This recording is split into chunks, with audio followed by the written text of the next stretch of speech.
নমস্কার।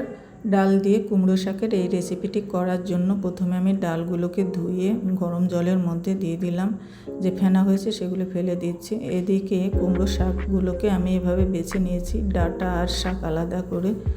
ডাল 80% সিদ্ধ হয়ে যাওয়ার পরে আমি এর মধ্যে ডাঁটাগুলো দিয়ে দিচ্ছি। ডাঁটাগুলো আগে দিয়েছি কারণ ডাঁটা গলতে একটু সময় বেশি লাগবে। গ্যাসের ফ্লেম এখন হাইয়ে আছে। এর মধ্যে দিয়ে দিচ্ছি সামান্য লবণ। এরপরে আবার আমি একটু লবণ দেব। দিয়ে দিলাম হলুদ। ডাঁটার মধ্যে লবণের পরিমাণ কম দিলাম, কারণ বেশি লবণ দিলে ডাঁটা লবণ পোড়া হয়ে যাবে।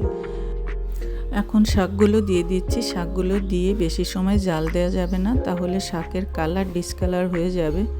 দিয়ে দিচ্ছি স্বাদ মতো লবণ। এই রেসিপিটি মুগ ডাল দিয়েও করা যায়। 4-5 মিনিট যাবৎ হাই ফ্লেমে আমি জাল দেওয়ার পরে শাক এবং ডাঁটা সিদ্ধ হয়ে গেছে। এটিকে এখন আমি নামিয়ে নিয়েছি। আমি এরপরে ফোড়ন দেব।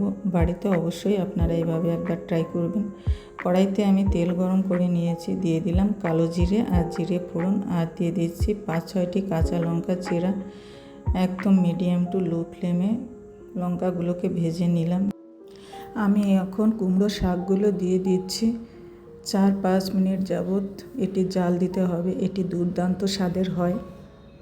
নামানোর আগে চিনি দিয়ে নেড়ে চেড়ে নামিয়ে নিতে হবে। কুমড়ো শাকে চিনি দিলে খুবই টেস্টি হয়, একটু মিষ্টি মিষ্টি লাগে।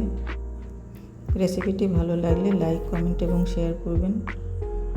তৈরি হয়ে গেছে আমার কুমড়ো শাক দিয়ে ডালের রেসিপি।